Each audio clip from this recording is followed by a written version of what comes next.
Bien-aimé dans le Seigneur, bonsoir. Que le Seigneur te bénisse, qu'il bénisse ta maison, qu'il bénisse ta famille, qu'il bénisse ta vie et ton ministère.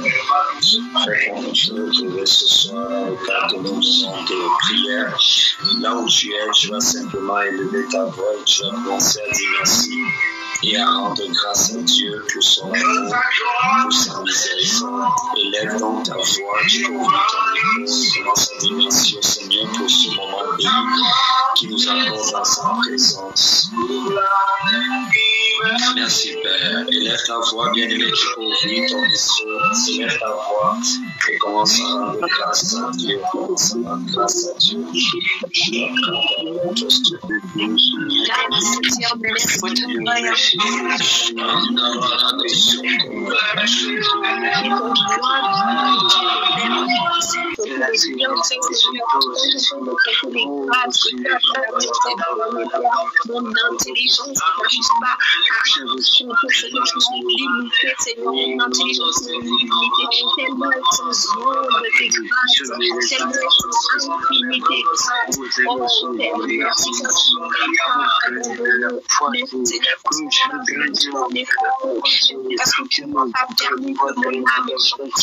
Merci Seigneur pour ta bonté.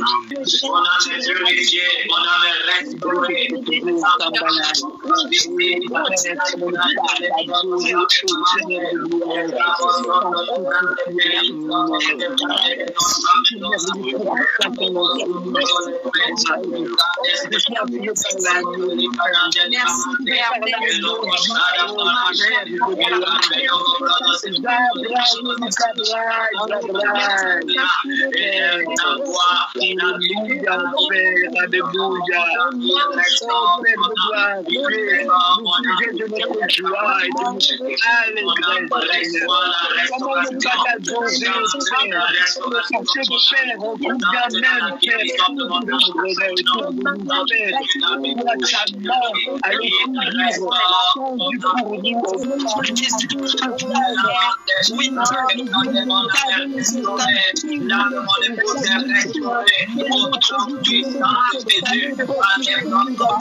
Au nom puissant de Jésus-Christ.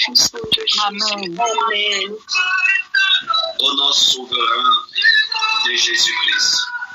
Amen. Est-ce que je peux avoir un bon amen? Amen. Amen. Deutéronome chapitre 4, verset 9. La Bible dit, seulement prends garde à toi et veille attentivement sur ton âme. Nous veillons sur nos corps. Nous veillons sur la santé de nos corps. Nous veillons sur la propreté de nos corps. Nous veillons même sur le bien-être de nos corps. Mais des fois, nous oublions notre âme. L'âme n'est pas une poubelle. L'âme n'est pas une poubelle. L'âme n'est pas un laboratoire d'expériences négatives. L'âme est une partie très importante de notre vie et de notre destinée. C'est elle qui établit le lien entre notre esprit et notre corps. Si nous voulons bien nous porter dans notre chair, nous devons bien nous porter dans notre âme. Si vous regardez, vous allez vous rendre compte que la plupart des personnes qui se retrouvent en train de commettre des actions, des choses qui ne sont pas bonnes, des choses qui ne sont pas glorieuses, la plupart de ces personnes-là ont eu de sérieux problèmes au niveau de l'âme. Pour certaines personnes, c'est des déceptions. Pour d'autres personnes, c'est des frustrations. Pour d'autres personnes, c'est des paroles qui tendaient ou qui concouraient à te rabaisser dans l'enfance, à te rabaisser dans l'adolescence. Pour certaines personnes, peut-être, certaines personnes ont été victimes de multiples violences. Violences physiques, violences verbales, violences sur le plan moral et sur le plan intellectuel. Ce qui fait que plusieurs personnes souvent se retrouvent en train de vivre continuellement dans la tristesse. Et les moments de joie sont des moments sporadiques, sont des moments exceptionnels. Pourtant, l'esprit que Dieu nous a donné est rempli de la joie qui vient du ciel, de la joie qui vient d'en haut, de celle qui est produite par le Saint-Esprit. Nous devons sérieusement prier pour la restauration de nos âmes parce que le bien-être de nos enfants, le bien-être de nos familles, le bien-être de nos couples, le bien-être de nos foyers en dépendent. Souvent dans le contexte des cours de préparation pour le mariage, j'ai souvent pris l'habitude de dire aux bien-aimés que nous préparons dans ce sens que lorsque vous devez vous marier à une personne, souvenez-vous et rappelez-vous que vous ne vous mariez pas d'abord à son corps, mais vous vous mariez d'abord à son âme. C'est deux âmes qui se marient. Ça veut dire que si c'est deux âmes qui sont surchargées de fardeau, vous pouvez vous imaginer ce que sera le foyer, le couple, le mariage, le ménage, la famille et les enfants. Des fois, certaines tensions dans la maison, dans la famille, dans le couple, dans le mariage, sont simplement la conséquence du fait qu'il n'y a pas eu une restauration de l'âme. Et David le psalmiste a dit quelque chose d'important. Il a dit, il restaure mon âme. Gloire à Jésus-Christ. L'Éternel restaure mon âme. Gloire à Jésus. Allons ensemble dans le psaume 23. Psaume 23, nous allons lire le verset 3 et nous allons revenir dans Deutéronome chapitre 4, verset 9. Psaume chapitre 23, le verset 3. Est-ce que quelqu'un peut lire pour nous? Psaume 23 au chapitre 3. Je lis la parole de Dieu. Il me donne des forces. Il me conduit dans les sentiers de la justice à cause de son nom. Très bien. Est-ce que tu peux lire dans une autre version, peut-être le verset 2 et le verset 3? On peut même lire à partir du verset 1er. Le verset 1er. Oui. L'Éternel est mon berger. L'Éternel est mon berger. Je ne vais manquer de rien. Oui. Il me fait prendre du repos dans des pâturages bien verts. Il me fait prendre du repos dans des pâturages qui sont verts. Oui. Il me dirige près des eaux paisibles. Il me dirige près des eaux paisibles. Oui. Il me redonne des forces. Dans la version Louis II, c'est écrit « Il restaure mon âme ». Et dans la version que la sœur Marthe est en train de lire, c'est écrit « Il me redonne des forces ». Qu'est-ce que ça veut dire? Ça veut dire que certaines faiblesses ne sont que la conséquence de ce que l'âme est malade. Des fois, lorsque vous voyez quelqu'un démotivé, Vous voyez quelqu'un dire par exemple qu'il a la flemme. Vous voyez quelqu'un dire par exemple qu'il est paresseux. Vous voyez quelqu'un vivre dans une procrastination, disons, continue. Généralement, la raison pour laquelle des bien-aimés se retrouvent en train d'expérimenter ce genre de choses, c'est parce qu'il y a un problème dans l'âme. L'âme est malade quelque part. Et lorsque l'âme est malade, des fois, tout commence à être lent. C'est un peu comme un ordinateur, disons, qui est surchargé. Lorsque un ordinateur est, par exemple, surchargé, cet ordinateur va commencer à fonctionner lentement. C'est pourquoi nous avons besoin de prier et de proclamer pour la restauration de l'âme. Lorsqu'on prend par exemple à la vie de David, nous voyons que David a vécu beaucoup de choses. Durant, disons, son enfance, il a été conçu dans le péché, lui-même il a dit, et pendant qu'il était en train de grandir, pendant l'adolescence, il a été mis à part. Il a été mis à part alors qu'il était le dernier de la famille. Ses frères pouvaient vaquer à des occupations nobles, mais c'est lui qui a été placé, n'est-ce pas, derrière le troupeau, derrière la bergerie de son père, à telle enseigne qu'il se retrouvait, n'est-ce pas, exposé aux lions, exposé aux ours. C'est dans cette atmosphère que David a grandi. Il a pratiquement grandi dans le rejet, et même quand finalement David décide de sortir de l'anonymat pour se présenter, disons, devant Goliath, nous voyons que la relation qu'il a avec ses frères n'est pas une relation qui est bonne, n'est pas une relation qui est saine, n'est pas une relation qui est affectueuse, parce que ses frères le traitent de prétentieux. Et cela ne va pas s'arrêter là, cela va continuer dans toute la vie de David, jusqu'à ce que David va se retrouver dans le palais de royal, où il va jouer, n'est-ce pas, pour le roi Saül. Il va jouer pour le roi Saül, finalement il va vaincre Goliath, et ce qui était une victoire va devenir un malheur pour lui, parce qu'après la victoire qu'il aura devant Goliath, David va devenir l'ennemi numéro 1 du roi. Le roi Saül va donc l'oppresser, le roi Saül va le persécuter, le roi Saül va essayer de lui donner la mort à plusieurs reprises. David commence à fuir ça et là comme un chien, parce qu'il est pourchassé de part et d'autre. Il est obligé de vivre en se cachant, alors qu'il a accompli des choses grandes, alors qu'il doit être couronné, alors qu'il doit être médaillé, alors qu'il doit être admiré, alors qu'il doit être, disons, acclamé. David se retrouve très jeune à vivre comme un fugitif, parce qu'il est poursuivi par le roi et par les armées du roi. Et même lorsqu'il se retrouve, n'est-ce pas, en train de tendre la main, n'est-ce pas, devant les uns et les autres, il vit de nombreux rejets, notamment par quelqu'un comme Nabal.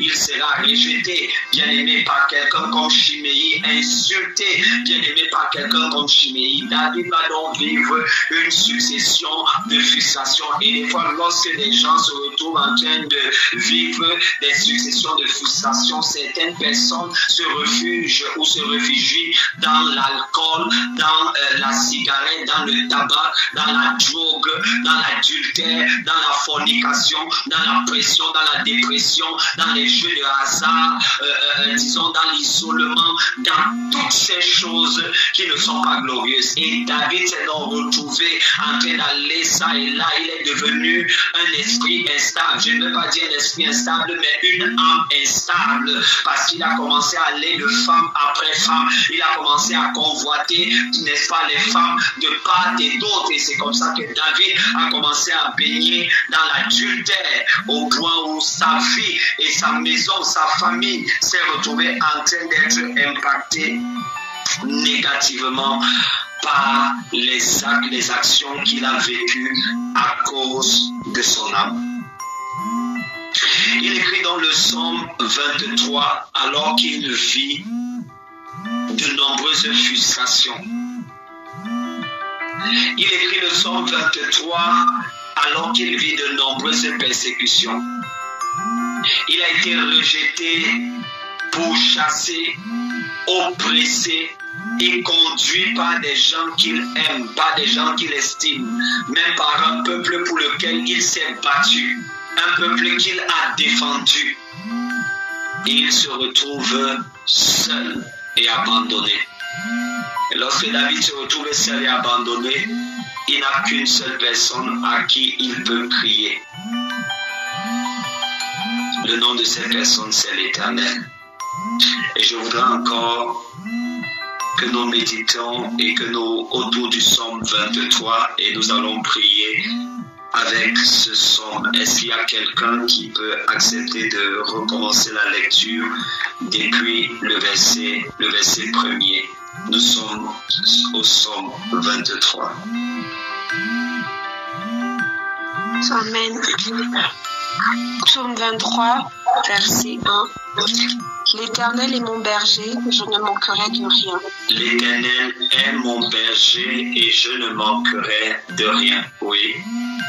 Il me fait prendre de repos dans des pâturages bien verts. Il me fait reposer dans des verts pâturages. Pourquoi David utilise cette figure de style? David utilise cette figure de style parce que vis-à-vis de l'Éternel, il se voit comme une brebis. Et vous savez que la particularité d'une brebis, c'est qu'elle ne s'impose pas un chemin. Elle ne crée même pas un chemin. Elle ne choisit même pas un chemin. La particularité d'une brebis, c'est qu'elle se laisse conduire par le berger. Et David utilise cette figure de style parce que il utilise cette figure de style et il utilise ce langage parce que n'oubliez pas que très jeune dans sa vie, il a été berger. Et le langage, le vocabulaire qu'il maîtrise le mieux, c'est le vocabulaire d'un berger. Et David sait ce que représente un berger parce qu'il a été lui-même berger. D'ailleurs, il l'a dit au roi Saül. Il a dit à Saül, lorsque Saül lui a demandé comment est-ce qu'il allait faire pour vaincre Goliath le géant, il a dit à Saül, lorsque ton serviteur était derrière le troupeau de son père et que les lions et les ours attaquaient le troupeau pour le dévorer, ton serviteur se tenait devant le troupeau. Il saisissait le lion, il saisissait l'ours et le déchirait avec ses mains. Donc David sait ce que c'est qu'un berger. David sait que être berger, c'est prendre soin. Être berger, c'est montrer le chemin. Pas seulement montrer le chemin, mais montrer le bon chemin. Et dans le livre de Jean chapitre 14, le verset 6, Jésus a dit, je suis le chemin, la vérité et la vie. Et la vie. Et le Seigneur Jésus est venu répéter la même parole. Il a dit, je suis le bon berger. Et le bon berger donne sa vie pour ses brebis. Je suis le bon berger. Le bon berger donne sa vie pour ses brebis. Gloire à Jésus. C'est ce que David faisait. C'est pourquoi il utilise ce langage. Est-ce que tu peux continuer au verset 2? Verset 2. Il me fait prendre du repos dans des pâturages bien verts. Il me fait reposer dans de verts pâturages. Parce que pour qu'une brebis soit en santé, il faut qu'elle mange. Pour qu'une brebis soit en bonne santé, elle ne doit pas seulement manger, mais elle doit manger de l'herbe verte, de l'herbe fraîche. C'est pourquoi David dit, il me fait reposer dans de verts pâturages. Avez-vous remarqué que il ne dit pas qu'il me fait travailler, mais la Bible dit qu'il me fait reposer. Et l'un des sous-thèmes que le Seigneur nous a donné pour l'année 2025, c'est le repos de Dieu. Le repos de Dieu. Le repos de Dieu. Et cela est tiré du livre de Hébreux, le chapitre 4e.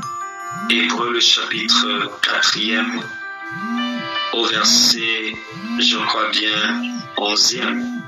La Bible dit, efforçons-nous d'entrer dans ce repos afin que personne ne tombe en donnant le même exemple de désobéissance. Ici, la Bible parle du repos de Dieu. Ton âme est-elle dans le repos?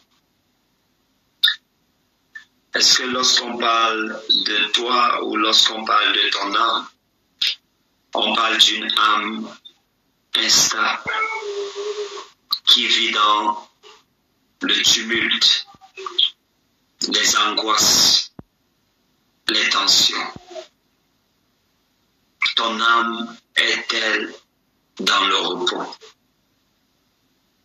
David dit ici qu'il me fait reposer. Il me fait reposer. Est-ce que vous voyez le lien entre le repos et la volonté de Dieu? Parce que quand David dit « L'Éternel est mon berger », j'ai dit de prime abord que le berger est celui qui montre le chemin. Et lorsqu'on parle du chemin, on parle de la direction divine et on parle de la volonté de Dieu. Allons un peu dans Ésaïe chapitre 53, mes frères et sœurs. Allons ensemble dans Ésaïe chapitre 53, vous allez voir quelque chose. Nous allons voir ensemble quelque chose. Ésaïe chapitre 53.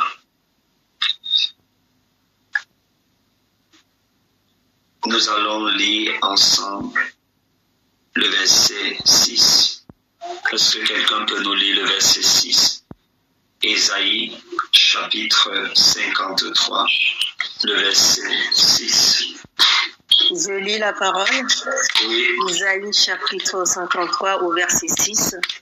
Nous étions tous errants comme des brebis.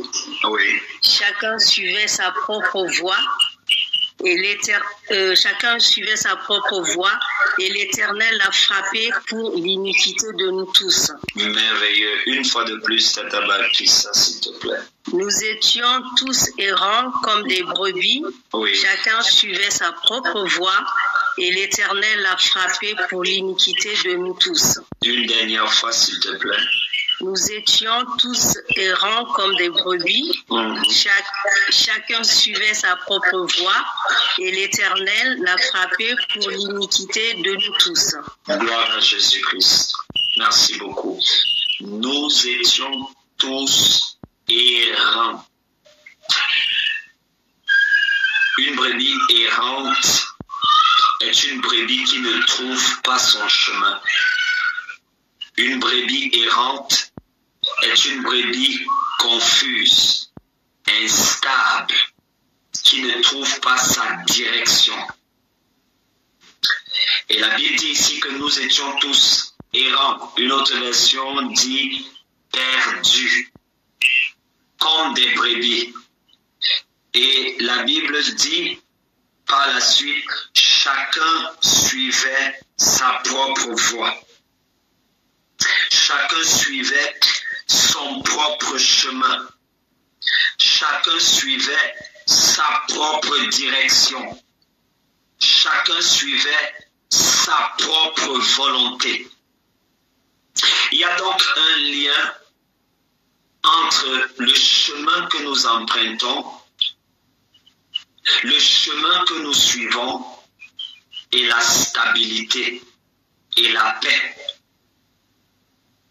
Le chemin que nous empruntons, le chemin que nous embrassons détermine notre niveau de paix, détermine notre niveau de stabilité. Et si nous rentrons au psaume 23, au verset 12e, la Bible dit « Je ne manquerai de rien, il me fait reposer dans de verts pâturages. » Mais il ne peut pas te faire reposer, il ne peut pas faire reposer ta famille, il ne peut pas faire reposer tes enfants dans de verts pâturages si tu ne le laisses pas te conduire, si tu ne le laisses pas te diriger, si tu ne le laisses pas te guider. Devant le Seigneur, nous sommes des brebis et non des boucs. Nous sommes des brebis et non des taureaux. Nous sommes des agneaux, des brebis. Et la caractéristique d'une brebis, c'est qu'elle suit le chemin que lui montre son maître. C'est pourquoi la direction divine est liée à la volonté de Dieu. C'est la raison pour laquelle la paix de l'âme, la stabilité, la tranquillité intérieure, elle est liée également au chemin qu'on emprunte. Et le chemin qu'on emprunte est lié à soit la volonté de Dieu ou notre volonté. C'est clair que si nous suivons notre volonté, nos pensées, nos émotions, notre chair, nous allons donc faire des choix qui sont conformes à notre volonté, à nos émotions, à nos pensées. Et si nous faisons des choix dans ce sens-là, c'est clair que ces choix-là sont basés sur notre niveau d'intelligence et sur notre niveau de sagesse. Et des fois, les choix que nous nous retrouvons en train de faire, les décisions que nous avons prises ont concouru à nous amener vers des chemins qui n'avaient pas été tracés par Dieu. Et David revient vers l'Éternel, il lui dit, il est en train de parler à son âme. Il s'adresse à son âme, il s'adresse à lui-même, il parle à lui-même parce qu'il essaie de trouver la force. Il me fait reposer quand c'est l'Éternel qui te guide, quand c'est l'Éternel qui te dirige, quand c'est l'Éternel qui te conduit, quand c'est l'Esprit de Dieu qui te lead, quand tu marches dans la plénitude de la volonté de Dieu, la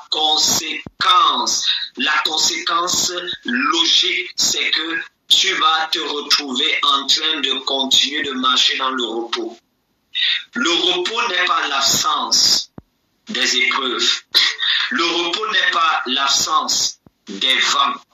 Le repos n'est pas l'absence des challenges. Non.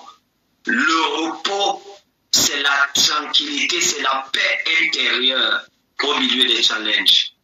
C'est la paix intérieure au milieu du vent qui souffle. C'est la paix intérieure, le calme intérieur, la sérénité intérieure, une assurance qui ne repose pas sur un compte bancaire, une assurance intérieure qui ne repose sur aucune autre chose, aucune chose extérieure, bien qu'on se retrouve au milieu d'une quelconque tempête. Lorsque nous parlons du repos, c'est ce qui se passe exactement pendant que Jésus est dans la barque avec les disciples. Gloire à Jésus. Est-ce que je peux avoir la paix? Allons ensemble dans Matthieu chapitre 8. Matthieu chapitre 8. Lisons à partir du verset 23. J'ai besoin d'un lecteur. Matthieu chapitre 8. Merci Père pour la parole de ce soir. Matthieu chapitre 8, le verset 23. Je lis la parole. Oui, mon frère Raphaël.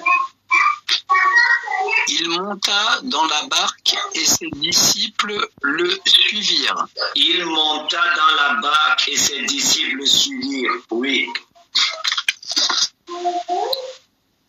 Je poursuis, hein, c'est ça? Oui, tout à fait. Et voici, il s'éleva sur la mer une si grande tempête que la barque était couverte par les flots et lui, il dormait. Étonnant. Regardez, le verset 24, la Bible dit, et voici, waouh, quelle révélation. Quelle révélation. Et voici, il s'éleva sur la mer une si grande tempête que la barque était couverte par les flots. Et lui, il dormait. Quelqu'un dit avec moi, il dormait. Il dormait. Oh, on dit ça plus fort. Il dormait. Il dormait. La Bible dit au verset 24e, ceci parlant. La Bible dit, et voici, il se leva sur la mer une si grande tempête que la barque était couverte par les flots. Et lui, il dormait. Comment est-ce que des gens peuvent être en milieu de mer, au milieu d'une tempête, avec le vent qui souffle de part et d'autre, et l'eau qui entre à l'intérieur de la barque, pendant que des gens sont censés être dans la panique, lui, il est couché et il dort. Jésus a enseigné qu'il faisait ce qu'il voyait son Père faire. C'est bien ça? Amen. Je vais vous montrer un disciple qui s'est retrouvé en train de faire exactement ce que son maître était en train de faire. Allons ensemble dans le livre de Actes des Apôtres, je vais vous montrer quelque chose. Imitez le maître. Actes chapitre 12. Lisons un peu le verset 5 jusqu'au verset 10. Actes des Apôtres, chapitre 12, verset 5 au verset 10. Est-ce que je peux avoir un lecteur, s'il vous plaît?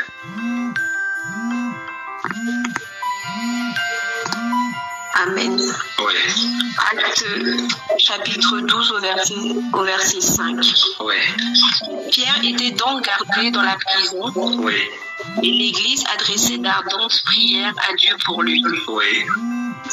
La nuit qui précédait le jour où Hérode allait le faire comparaître, Oui. Pierre, attaché avec 2 chaînes, Oui. dormait entre 2 soldats. Les sentinelles postées devant la porte. S'il te plaît, arrête-toi à ce niveau. Pierre, lié de 2 chaînes, dormait entre 2 soldats. Wow. Et si vous lisez le verset 11, le verset qui précède, la Bible dit, d'ailleurs à partir du verset 1er, les versets précédents, la Bible dit clairement que le roi avait fait arrêter et exécuter Jacques. Donc on comprend qu'après Jacques, Pierre a été arrêté et que normalement Pierre devait subir le même sort que l'apôtre Jacques. Mais c'est étonnant, c'est même époustouflant. Quand on a arrêté quelqu'un, pendant qu'on l'a arrêté, on l'a mis en prison, on l'a même enchaîné. Le lendemain, on devait le juger et après l'avoir jugé, sûrement faire de lui ce qu'on avait fait de Jacques. Mais la Bible déclare que pendant la nuit, il était lié de 2 chaînes et il dormait. Où avait-il pris ce secret? Il a simplement répété ce qu'il avait vu son maître faire. C'est-à-dire que Pierre est arrivé à un niveau de son ministère où il a commencé à imiter Jésus. Il était dans la barque. Est-ce que nous pouvons rentrer dans Matthieu chapitre 8? Il était dans la barque avec Jésus. Et pendant qu'il était dans la barque, les flots de l'eau rentraient à l'intérieur de la barque. Et pendant que de l'eau rentrait à l'intérieur de la barque, Jésus dormait. Quelle assurance! Vous voyez, c'est l'une des raisons pour lesquelles la volonté de Dieu est notre plus grande sécurité. Parce que lorsque tu es dans la plénitude, dans la volonté de Dieu parfaite, dans la volonté parfaite de Dieu bien-aimé, tu sais que rien de négatif ne peut t'arriver. Oh, est-ce que quelqu'un est ici? Lorsque tu marches dans la volonté parfaite du Père, tu sais que quoi que ce soit qui serait susceptible d'arriver, ça ne peut pas t'emporter, ça ne peut pas t'ébranler. Ça ne peut pas ébranler ta famille. Ça ne peut pas ébranler ton foyer. Ça ne peut pas ébranler ton ménage. Ça ne peut pas ébranler tes enfants. Pourquoi? Parce que tu marches dans la volonté parfaite de Dieu. Jésus peut se permettre de dormir pendant qu'ils sont sur la mer. Il peut se permettre de dormir pendant que de l'eau est en train d'entrer dans la barque. Pour quelle raison? Parce qu'il sait qu'il est en train de marcher dans la volonté parfaite de son Père, dans la volonté parfaite de Dieu. Celui qui marche dans la volonté parfaite de Dieu est rempli d'assurance. Un autre bénéfice du fait de marcher dans la volonté parfaite de Dieu est l'assurance. Lorsque les autres sont inquiets, l'assurance n'est pas l'absence de challenge. On a parlé de l'assurance et du repos. Le repos n'est pas l'absence d'épreuves. Le repos ne signifie pas qu'on n'aura pas des choses qui vont nous challenger. Mais le repos signifie qu'au milieu de toutes ces choses, nous sommes rassurés, nous sommes calmes, parce que nous savons qu'il est fidèle. Au milieu de toutes ces secousses, pendant que les hommes vont paniquer, est-ce que vous avez vu ce qui s'est passé pour les disciples? Quand l'eau a commencé à rentrer à l'intérieur de la barque, les disciples se sont affolés. Ils ont commencé à crier dans tous les sens. Ils sont allés réveiller le maître. Mais vous avez vu que le même Pierre qui était épris de panique dans la barque, c'est le même Pierre qui plus tard, lorsqu'on l'a arrêté, emprisonné, qu'on devait le tuer, s'est retrouvé en train de se coucher et de dormir en paix, pendant que d'autres personnes étaient en train de paniquer dans le désarroi et dans l'inquiétude. La volonté de Dieu est la garantie de notre assurance. Note ça. La volonté de Dieu est la garantie de notre repos. Note également ça. Celui qui marche dans la volonté de Dieu marche dans le repos de Dieu. Je vais insister et reprendre. Celui qui marche dans la volonté de Dieu marche dans le repos de Dieu. Celui qui marche en dehors de la volonté de Dieu marche en dehors du repos de Dieu. La volonté parfaite de Dieu est égale au repos de Dieu. Est-ce que je peux continuer? Votre âme ne peut être profondément dans le repos que lorsque vous avez embrassé la volonté parfaite de Dieu. Tant que vous n'avez pas embrassé la volonté parfaite de Dieu, votre âme ne peut pas être totalement dans le repos. Qu'est-ce que j'essaye de dire? J'essaye de dire que, certains inconforts de votre âme sont également la conséquence du cri de votre destinée à l'intérieur de votre âme. Je vais reprendre. Certains inconforts de votre âme sont la conséquence du cri de votre destinée. Du cri de votre destinée, c'est-à-dire du cri de la volonté de Dieu. Tant que vous n'avez pas embrassé la volonté parfaite de Dieu pour votre vie, pour votre destinée sur la terre, vous allez des fois vous retrouver en train d'être inconfortable. Vous pouvez avoir l'argent, mais vous êtes inconfortable. Vous pouvez avoir les maisons, mais vous êtes inconfortable. Vous pouvez avoir les voitures, mais vous êtes inconfortable. Vous pouvez être marié, mais vous êtes inconfortable. Vous pouvez avoir les enfants, mais vous êtes inconfortable.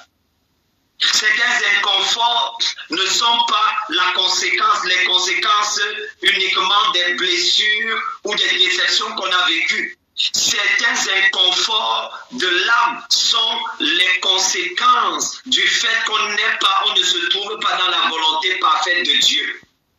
C'est pourquoi vous voyez certaines personnes n'ont pas la paix. Il y a une dimension de la paix que vous n'expérimentez que lorsque vous êtes dans la volonté parfaite de Dieu. Cette dimension de la paix, je l'appelle le repos.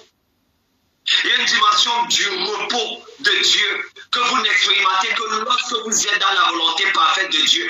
Tant que vous êtes en dehors de la volonté parfaite de Dieu, il y a un repos que vous n'aurez jamais. Je vais pas arrêter le message ici. Tu peux avoir l'argent, tu peux avoir un grand emploi, une grande fonction, un grand poste, tu peux être payé en millions, tu peux être payé en milliers d'euros, tu peux t'acheter les maisons que tu veux, tu peux conduire les voitures que tu veux, tu peux aller en vacances partout là où tu veux, aux États-Unis, partout là où tu veux sur la planète, à Dubaï, tu peux aller partout là où tu veux. Mais laisse-moi te dire, toutes ces belles plages, ces belles plages qu'on contemple souvent à la télé, aux îles Hawaï et toutes ces choses, aucun de ces endroits ne pourra te donner le repos de Dieu. Le repos de Dieu ne vient que dès le moment où tu t'es aligné avec la volonté parfaite de Dieu pour ta vie. Des fois, ce repos de Dieu-là ne signifie pas que tu as tout. Des fois, ce repos de Dieu-là ne signifie pas que ton compte bancaire est forcément rempli. Des fois, ce repos de Dieu-là ne signifie, je ne dis pas que quand on a le repos de Dieu, notre compte bancaire n'est pas rempli ou ne devrait pas être rempli, au contraire. Mais c'est pour faire la différence entre toutes les choses extérieures, matérielles, qui sont limitées dans le temps et dans l'espace, qui sont des choses corruptibles, qui sont des choses passagères, qui sont des choses éphémères. Je fais la différence entre toutes ces choses-là et ce qui se passe réellement à l'intérieur de vous. Est-ce que vous savez que souvent, quand la période de Prayer for the Nation arrive, par exemple, je perds l'appétit. Je perds l'appétit. Je perds le sommeil. Tout ce qui est censé fonctionner normalement chez un homme, ça ne fonctionne plus normalement chez moi. Quand la période de Prayer for the Nation, je prends cet exemple parmi tant d'autres. Vous savez pourquoi est-ce que ça arrive? À cause du cri de Dieu. Et quand cette période-là arrive, par exemple, tu peux m'emmener partout là où tu veux sur la terre. Ça ne me dit rien du tout. En fait, mon esprit n'est même pas là. Ça, c'est des choses qui, des fois, en fait, c'est que Dieu, comment je vais vous expliquer ça? Dieu te vole. Mettez ce que je suis en train de dire entre guillemets. Quand je dis Dieu te vole, c'est que tu es comme extirpé de la vie normale et de la vie quotidienne. Parce que ce que tu es censé accomplir ou ce que tu es sur le point d'accomplir, c'est une œuvre divine et une œuvre éternelle. Et lorsque tu dois accomplir une œuvre divine et une œuvre éternelle, Dieu a besoin de toute ton attention. Dieu a besoin de toute ta concentration. Dieu a besoin que tu te donnes entièrement. Ça fait qu'on peut essayer, on peut te donner toute autre chose. Tu peux m'offrir tout. Dans cette période-là, tu peux même me dire, voici un jet privé. Je te parle devant le Seigneur. Ça ne va pas me satisfaire. Ça ne va pas me satisfaire. Ça ne va pas me satisfaire. Ce qui t'apporte le repos de Dieu. Oh, mes frères. Le repos de Dieu, le repos du Tout-Puissant. Oh, je ne sais pas comment vous le dire. Peut-être tu ne sais pas encore pour le moment ce que ça fait d'être rassuré qu'on est vraiment en accord parfait avec Dieu. Mes frères, je vais reprendre. Peut-être tu ne sais pas ou tu ne mesures pas encore ce que ça fait d'être rassuré qu'on est en accord parfait avec Dieu. Ça peut te faire entrer n'importe où. Ça peut te faire regarder n'importe qui dans les yeux sans avoir peur. sans trembler. En fait, certaines peurs ne sont que la conséquence de ce que notre esprit fait savoir à notre âme qu'elle n'est pas en train de marcher dans la volonté parfaite de Dieu. Et c'est pourquoi des fois, l'âme ressent certaines peurs. Il y a des peurs qui viennent de l'ennemi, il y a des peurs qui viennent du passé, il y a des peurs qui sont la conséquence de ce que vous n'êtes pas en train de marcher dans la volonté parfaite de Dieu. Et votre esprit envoie des signaux à votre âme. Et votre âme, n'est-ce pas, vous fait savoir. Votre âme, votre âme vous transmet ce message de votre esprit.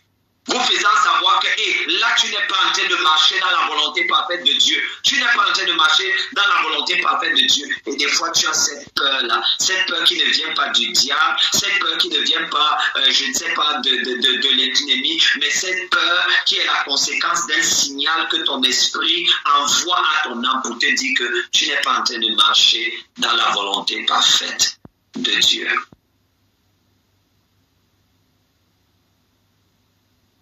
C'est pourquoi lorsque vous devez, par exemple, vous marier, l'un des signes que vous devez absolument avoir du ciel, écoute bien ce que je veux dire, ce n'est pas le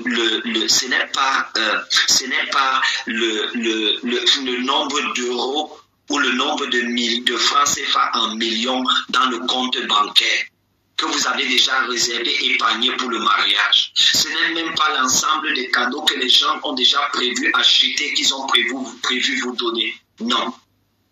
C'est une paix intérieure qui n'est explicable par aucune chose extérieure. Il y a bien sûr, disons, des coups de pression, des stress qui viennent avec les préparatifs et tout le reste. Mais ce dont je suis en train de parler, c'est une paix qui est imposée par la volonté de Dieu. Écoute bien ce que je veux dire. La volonté de Dieu impose la paix intérieure. Je vais insister. La volonté de Dieu impose la paix intérieure. Je ne parle pas des choses extérieures. Il y a toujours des pressions extérieures. Quand vous préparez un événement, il y a toujours des pressions extérieures. Quand vous préparez votre mariage, il y aura toujours des pressions extérieures multiples. Mais là, je suis en train de parler de ce qui se passe à l'intérieur de vous. Ça, c'est l'un des cachets de Dieu, l'un des cachets du ciel qui montre que yes, the Lord has sealed the thing, que le Seigneur a posé son cachet.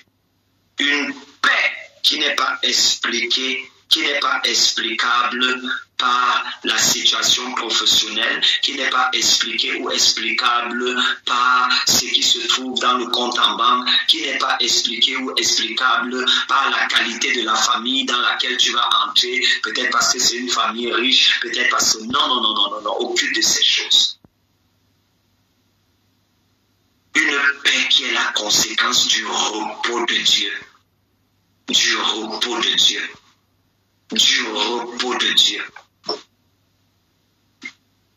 L'un des bénéfices les plus importants du fait de marcher dans la volonté de Dieu, c'est le repos de Dieu. Qui vient avec la paix, qui vient avec l'assurance. Je vais m'arrêter à ce niveau pour ce soir. Et je voudrais que pendant quelques secondes, là où tu es à la maison, que tu ouvres ton micro, que tu baisses ta tête et que nous prenons ce sujet de prière. Tu vas demander au Saint-Esprit de t'aligner avec la volonté parfaite de Dieu pour ta destinée. Gloire à Jésus-Christ. Gloire à Jésus-Christ.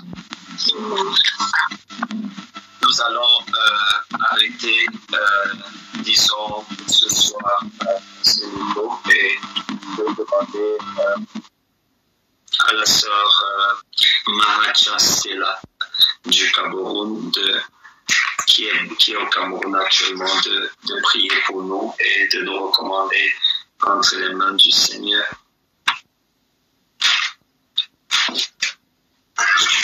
Amen. Bonsoir à tous. Éternel mon Dieu, nous te rendons grâce et nous te disons merci pour ce moment de prière. Merci pour ces enseignements intenses qui nous bénissent. Seigneur, merci parce que tu viens être enraciné dans nos cœurs. Que nos cœurs soient différents de paroles, que nous puissions manifester puissamment dans nos vies. Laisse que nous puissions les appliquer, Seigneur, durant notre parcours. Laisse que ça vienne porter du fruit, Seigneur. Laisse que cette parole que nous avons reçue, que l'ennemi ne vienne pas nous détourner. Laisse que ça puisse être entré en nous et que nous puissions porter du fruit. Seigneur, nous te recommandons cette nuit. Laisse que nous puissions dormir, Seigneur, dans la paix, dans le repos total. Laisse que nous soyons guidés, Seigneur, par tes anges, par ton Esprit Saint au quotidien, afin que nous puissions refléter ta gloire partout où nous arrivons, au nom puissant de Jésus-Christ. Nous dormons dans la paix. Amen. Amen. Amen. Seigneur, Amen. Maintenant pour la cesse qui est là, tout ce que l'ennemi t'a volé au nom puissant de Jésus, je commande une restauration totale et complète au nom puissant de Jésus. Amen. Une restauration tant dans ta vie spirituelle, une restauration dans chaque domaine, dans chaque comportement de ta vie, au nom puissant de Jésus. Écoute ce que je vais te dire. Tu ne vas pas te perdre. Tu ne peux pas te perdre. Amen. La main du Seigneur est sur toi. La bonne main de l'Éternel est sur toi comme elle était sur Néhémie. Au nom puissant de Jésus, que la restauration du Seigneur soit totale et complète. Au nom puissant de Jésus. Seigneur, nous te rendons grâce, Seigneur, pour nos frères, pour nos sœurs. Seigneur, nous te disons infiniment merci, Seigneur. Merci pour nos maisons. Merci pour nos foyers, Seigneur. Merci pour les mariages. Merci pour les enfants. Seigneur, merci pour les conjoints. Seigneur, merci d'avoir restauré nos âmes. Nous te rendons grâce et nous te bénissons, Seigneur, au nom puissant de Jésus-Christ. Amen. S'il vous plaît, je le sens dans mon esprit.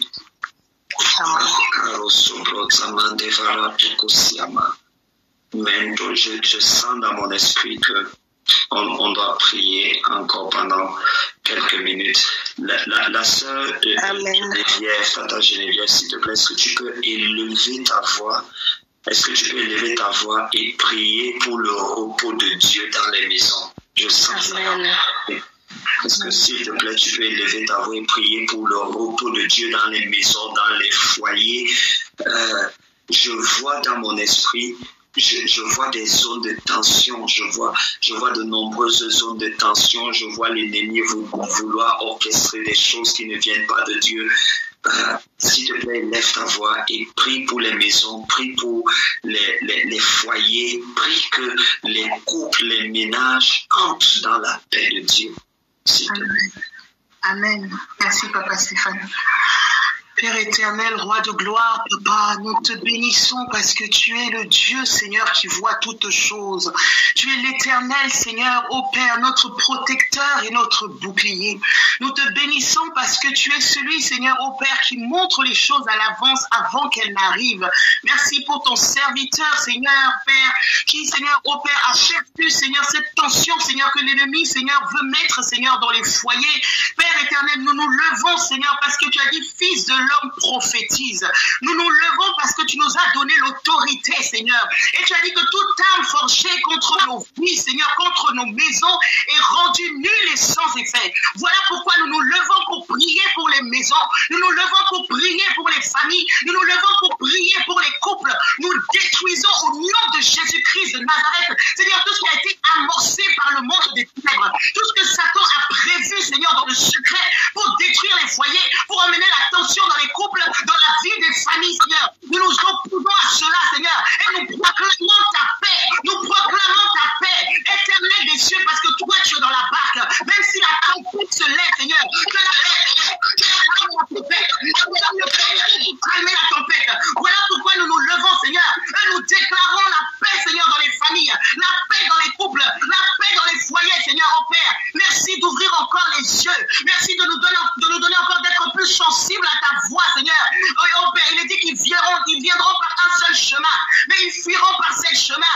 Père, lorsque l'ennemi va essayer de venir, Seigneur, par une situation, par une tension, Seigneur, par une parole, Seigneur, oh Père, Seigneur, nous crions à toi, Seigneur, pour que chacun puisse être vigilant, Seigneur, oh Père, et ne pas rentrer dans les ruses du malin, Seigneur. Merci pour ta joie qui demeure. Merci pour ta paix qui demeure. Père, la famille, c'est toi qui l'as instituée. C'est toi qui l'as instaurée, Seigneur, oh Père. Et c'est que toi, tu instaures, Seigneur, oh Père. Nul ne peut le détruire, Seigneur, parce que tu es venu restaurer ce que le diable avait volé, Seigneur. Tu es venu restaurer, rebâtir, Seigneur, là où l'ennemi avait voulu saccager, Seigneur. Nous prophétisons, nous déclarons, Seigneur, que non seulement nos foyers vont être en paix, Seigneur, et stables, Seigneur, mais tous les foyers qui nous entourent, Seigneur, oh Père, tous les foyers qui nous entourent, Seigneur, nos maisons sont dans le repos, nos maisons sont dans la joie, nos maisons, Seigneur, oh Père, sont, Seigneur, oh Père, soumises, Seigneur, pleinement, Seigneur, à l'action de ton esprit, Seigneur. Que tes anges campent, Seigneur, dans les maisons, que tes anges campent dans les maisons, que nous soyons, Seigneur, oh Père,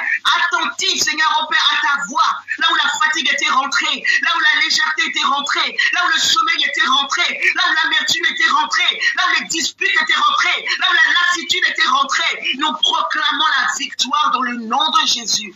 Merci, Seigneur, parce que nous croyons, Seigneur. Tu as dit là où 2 ou 3 s'accordent pour demander quelque chose en ton nom, Seigneur. Tu le fais, Seigneur, et nous l'obtenons, Seigneur.